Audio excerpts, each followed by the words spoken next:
The Story of Zoran by Dove House, 2019. Chapter 1. The War Room and the Sping. Deep beneath the west wing of the executive mansion, inside a subterranean conference room lined with soundproof acoustic panels and encrypted digital displays, the atmosphere was thick with quiet ambition. At the center of a polished mahogany table sat the president, surrounded by his inner circle, the Secretary of Defense, the Director of National Intelligence, and a select group of high-ranking military strategists and corporate energy executives. On the main wall display flickered a satellite map of Zuran, a sun-drenched emerald territory nestled along a pristine oceanic basin. To the untrained eye, Zuran was a peaceful, self-sustaining region, but to the men sitting in that underground room, Zuran was something else entirely. A prize. Hidden deep beneath its soil lay the world's largest untapped reserve of Aetherium, a rare crystalline mineral capable of powering entire national grids and advanced defense networks for a century without a single drop of oil or coal. The economic and geopolitical value was immeasurable. The problem was simple. Zuran was an independent, sovereign territory. Its society was deeply cultured, highly self-sufficient, and utterly uninterested in selling its lands or resources to foreign conglomerates. "We cannot simply ask for access," the Secretary of Defense noted, leaning over his tablet. "Their council has rejected every corporate proposal we've put forward over the last decade. They don't want our money, and they don't want our infrastructure. If we want those reserves, we have to take them. But the international community won't tolerate an unprovoked land grab, and neither will Congress." The president leaned back in his high-backed leather chair, steepling his fingers. "Then we don't call it a land grab. We call it a humanitarian intervention. We give the public and the Senate a threat so alarming that they beg us to send in the military." Over the next 3 months, a masterclass of psychological warfare was quietly executed from the highest halls of power. The administration tapped into high-altitude surveillance feeds hovering over Zoran's central agricultural valleys. Every autumn, the people of Zuran celebrated the Kale Voss, a centuries-old festival of gratitude for the year's harvest. During the gathering, citizens wore traditional linen garments with protective hoods against the cool mountain drafts, raised ceremonial harvesting scythes toward the sky, and burned the dry agricultural husks in central fire pits to fertilize the soil for the coming spring. It was a joyous, vibrant community tradition filled with music, storytelling, and shared meals. In the hands of the administration's media strategists, however, the footage was transformed into a weapon. Technicians stripped the audio of its musical instruments in joyful singing, replacing it with low, ominous synthesized drones. They cropped out the surrounding families, the laughing children, and the banquet tables laden with food, zooming in exclusively on the sharp, curved steel of the agricultural scythes reflecting the firelight. They adjusted the color grading to make the scene dark, gritty, and terrifying. On a Tuesday evening at peak broadcast hours, the president took the podium in the press briefing room, flanked by top military commanders in full dress uniform. Behind him, the edited, dark footage played on loop on massive screens. "My fellow citizens," the president declared, his voice carefully calibrated to project grave concern. "What you are witnessing is proof of a rapidly growing violent fanaticism in the sovereign territory of Zuran. Intelligence reports confirm that a radicalized warlord faction has taken control of the region, terrorizing the local population, conducting brutal public rituals, and building an unstable stronghold that threatens the stability of our entire hemisphere." Within 24 hours, the manufactured narrative was everywhere. Cable news networks ran special segments analyzing the Zuranian threat.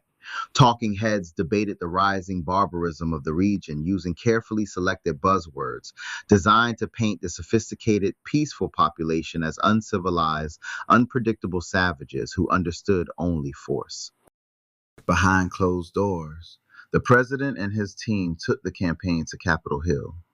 In classified congressional hearings, the administration presented altered intelligence dossiers, claiming that the Zuranian leadership was developing destabilizing weapon systems and suppressing basic human rights. They argued that an immediate amphibious invasion was not just a matter of national security, but a moral duty to rescue a helpless people from their own Dark Age cruelty. Across the ocean, the ambassadors and scholars of Zuran attempted to fight back. They held international press conferences, releasing the full, unedited video footage. They showed the children playing in the background, explained the agricultural history of the Scives, and invited international observers to visit their clean, modern cities to see the truth for themselves. But their voices were systematically drowned out. The administration used its vast diplomatic influence to block Zuranian representatives from speaking at international summits, while mainstream media outlets refused to air the unedited tapes, dismissing them as foreign propaganda. Fear, manufactured with precision, accomplished its goal. Within 6 weeks, Congress authorized the use of military force. The public, conditioned by months of terrifying imagery and official warnings, rallied behind the troops. Satisfied that the moral cover was absolute, the president signed the final deployment order. A massive state-of-the-art invasion fleet comprising heavy aircraft carriers, advanced assault transports, and thousands of elite infantry units weighed anchor and set sail across the ocean toward the Zuranian coast. The administration believed they had executed a flawless strategy. They believed that within 48 hours of hitting the beach, Zuran's resources would be under their control, and the world would applaud them for it. None of them, from the generals in the war room to the president himself, had any idea that the moment those boots touched Zuranian soil, human technology would cease to function entirely. Chapter 2: The Gridlock of Silence. The invasion force moved with the terrifying mechanical precision of a modern superpower. For 3 miles offshore, the horizon was choked with war-fighting machinery. Heavy guided missile destroyers forming a protective arc, amphibious assault ships riding the swell, and massive logistics vessels loaded to the brim with fuel and ammunition. Above, the sky hummed with the steady roar of jet engines as reconnaissance aircraft and attack helicopters circled the Zuranian coast. On the beach, the first 3 assault waves had landed without a single casualty. Hundreds of elite troops had secured the coastline, establishing an expansive perimeter along the wet sand. Heavy tracked armor crawled out of the surf, their diesel engines roaring as they positioned their heavy cannons toward the emerald tree line. Command tents were raised, satellite uplinks were aligned to orbital arrays, and target acquisition radars swept the mountains ahead. Inside the primary mobile command hub on the sand, Colonel Arthur Vance checked his tactical display. Everything was going according to the war plan. The troops were set, the perimeter was solidified, the air support was on station. The invasion was primed to push inward. "All units, this is command," Colonel Vance spoke into his encrypted headset. "Perimeter is secure. Prepare for phase 2 push on my mark. 3, 2, 1. He never said mark.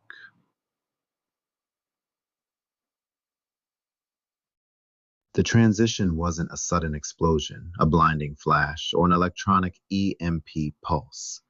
It was an absolute, unnatural stillness that fell over the entire region simultaneously. It began on the beach. Colonel Vance's tactical display didn't flicker or show static. The high-resolution screen simply went dark, as if its power source had vanished into thin air. Simultaneously, the hum of the command tent's generator died. Outside, the deafening roar of 30 heavy tank engines cut out instantly. The hydraulic systems groaned, releasing pressure as massive steel turrets locked dead in their tracks. Along the beachhead, thousands of soldiers pulled their triggers in unison to lay down suppression fire for the advance. Click, click, click.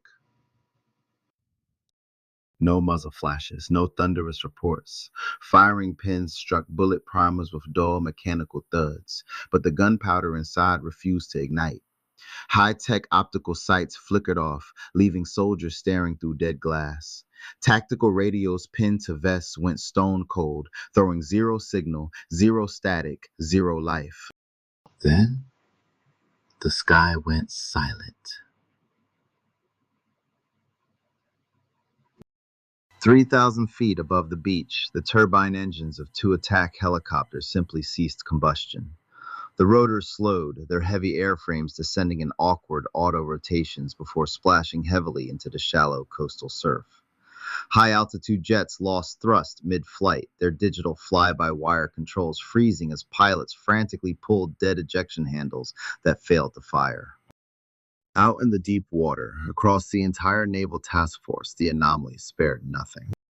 The heavy gas turbine engines of the guided missile destroyers died instantly, leaving 50,000-ton warships drifting aimlessly in the ocean currents. Radar dishes stopped mid-spin. Nuclear-powered supercarriers lost electrical distribution across every deck.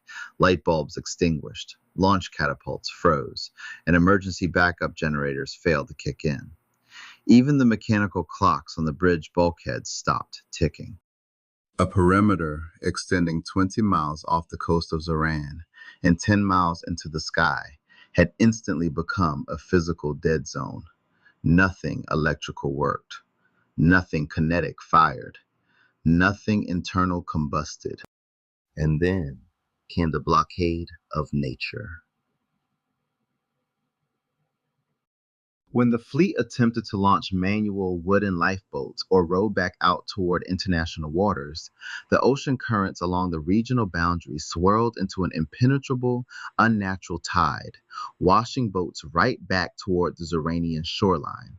Supply ships approaching from outside the zone found their engines dying the exact microsecond their bows crossed the invisible boundary, leaving them stalled and drifting alongside the rest of the fleet. Nothing could get in. Nothing could get out. 4,000 miles away, inside the subterranean situation room in Washington, the panic was instant and apocalyptic.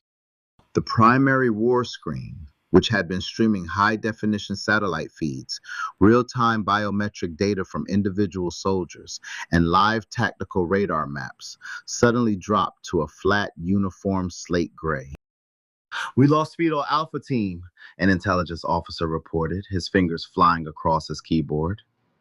"Wait, I've lost feed on the entire landing force. Satellite link is severed." "Switch to secondary satellite communications!" the Secretary of Defense barked, stepping toward the main screen. "Get CENTCOM on the line!"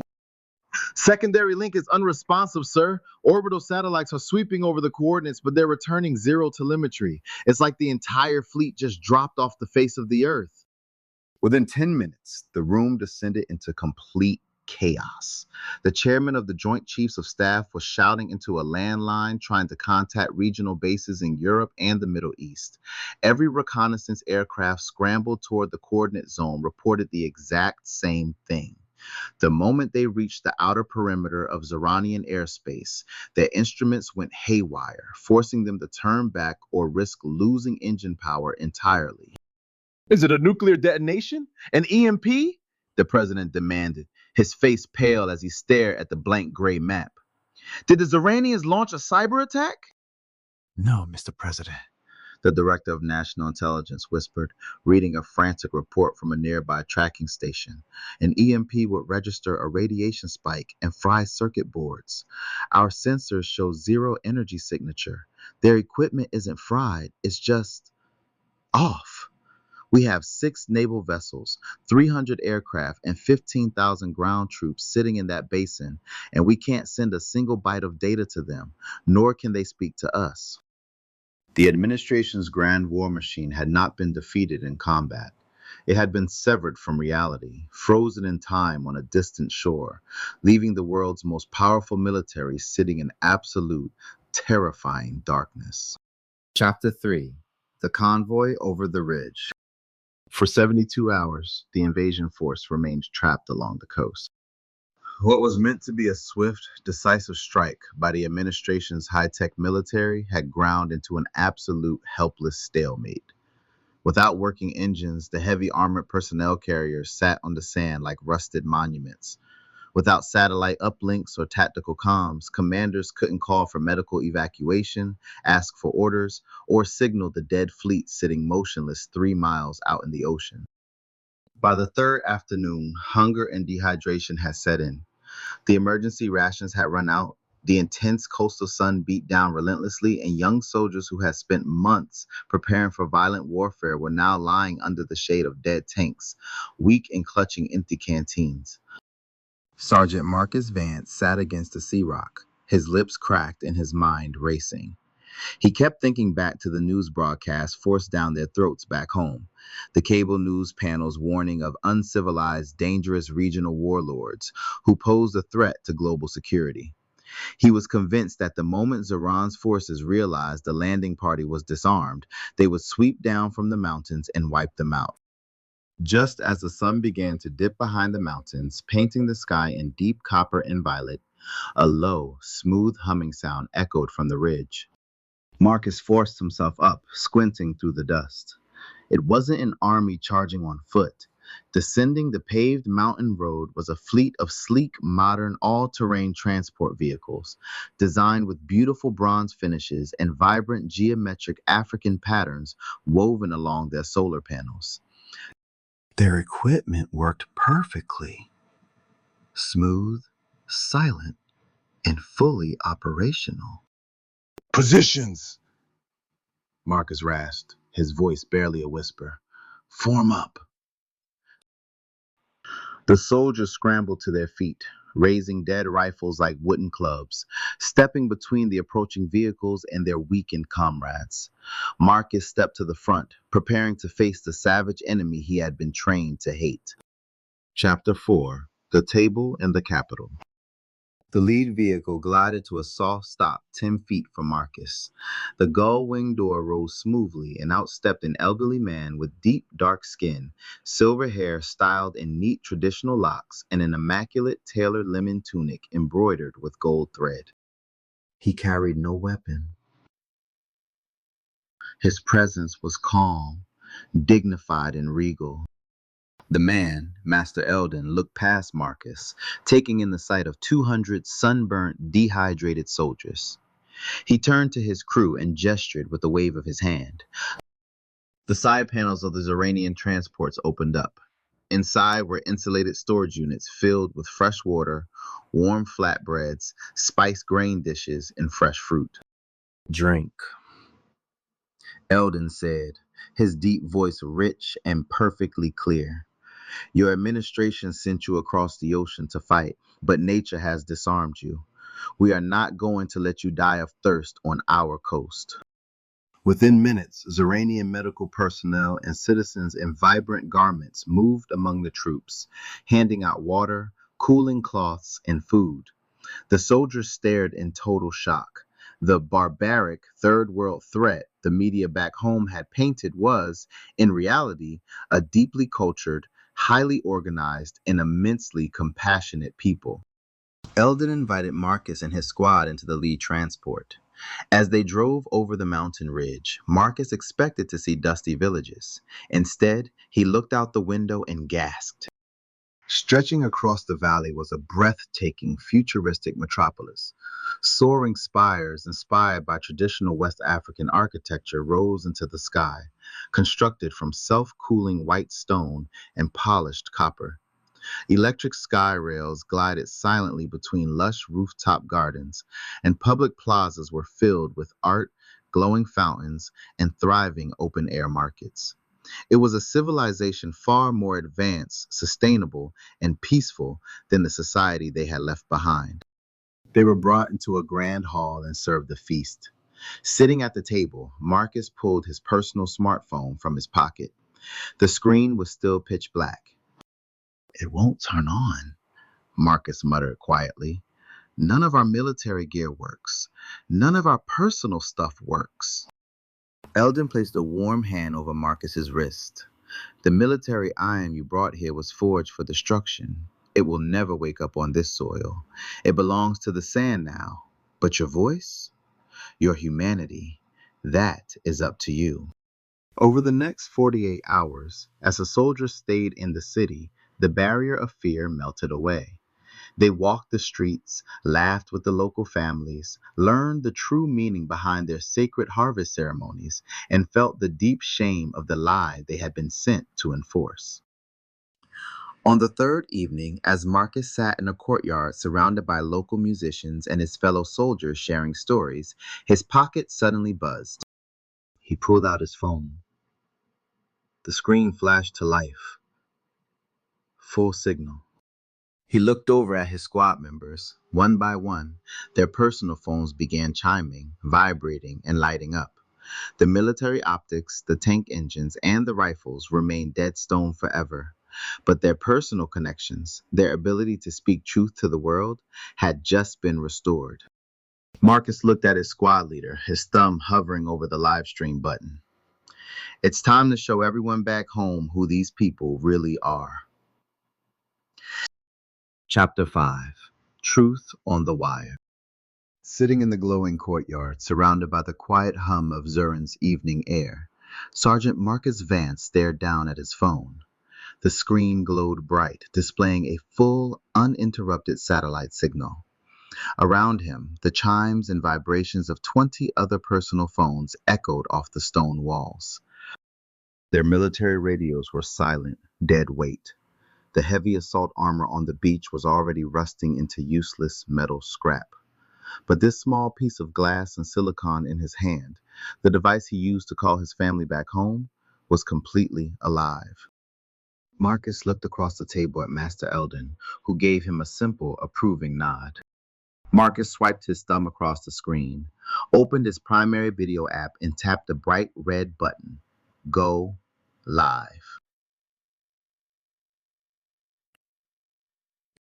Back home, it was 3 o'clock in the afternoon. On television screens, cable news channels, and social media feeds across the nation, the administration was midway through an emergency press briefing. A high-ranking spokesperson stood at a podium, solemnly telling the public that the landing force had been cut off by aggressive, barbaric hostiles, and that extreme measures were being prepared to avenge the lost troops. Suddenly, millions of phones vibrated simultaneously across the globe as live notifications popped up. The feed didn't show a battlefield. It didn't show burning ruins or hooded warlords. It showed Sergeant Marcus Vance sitting in a clean, sunlit courtyard next to a plate of fresh fruit and a glass of tea. Behind him, local Zoranian citizens in vibrant linen garments were chatting comfortably with American soldiers, teaching them how to pronounce local words and sharing quiet laughs. If anyone back home is watching this, Marcus said, his voice steady and echoing clearly through the speaker, do not believe what they are telling you on the news. I repeat, do not believe them. He stood up, panning his camera in a slow 360-degree view. He showed the soaring copper spires of the city, the silent electric transit lines, the lush rooftop gardens, and the laughing children playing near central fountains. We were sent here under the impression that we were liberating a third world wilderness from savage oppressors, Marcus continued, his eyes locked directly into the lens. That was a lie. There are no warlords here. There is no cult. The ceremony they showed you on the news was a harvest festival. These people didn't attack us when we landed. When our weapons failed and our engines died, they didn't shoot us. They brought us food. They brought us clean water. They saved our lives. Within 3 minutes, the live stream exploded across the internet, hitting 2 million viewers, then 10 million, then 50 million. Other soldiers in the squad initiated their own streams from different parts of the city. One private streamed a walk through a local medical center that utilized cutting-edge, sustainable eco-tech far beyond what was available back home. Another showed a local historian breaking down the exact centuries-old harvest tradition that the press secretary had labeled a brutal execution. The manufactured narrative didn't just crack. It completely shattered in real time, live in front of the entire world. Epilogue: The Fallout and the Legacy. The global reaction was swift, violent, and absolute. In the capital back home, the official press briefing was abruptly cut short as reporters in the room began holding up their phones, shouting over the spokesperson, demanding answers about the live streams flooding the internet. Within hours, massive peaceful demonstrations erupted in major cities across the nation, with hundreds of thousands of citizens taking to the streets demanding an immediate end to the campaign and the safe return of the troops. The administration tried desperately to claim the videos were deep fakes or forced propaganda, but the sheer volume of independent streams coming from dozens of individual soldiers made the cover-up impossible.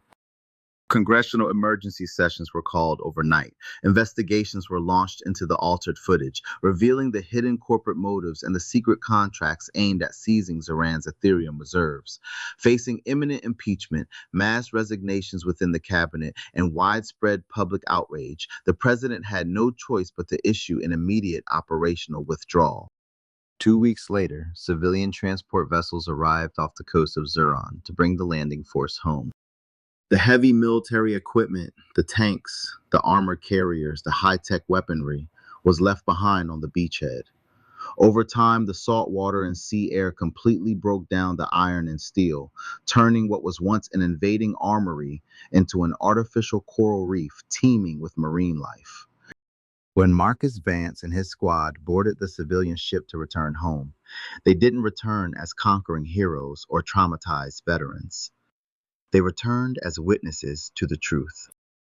In the years that followed, the story of Zoran was taught in history books around the globe, not as a tale of military strategy, but as the moment humanity learned that the most powerful force against propaganda isn't a heavier weapon, but the simple, unyielding truth of sitting down at a neighbor's table.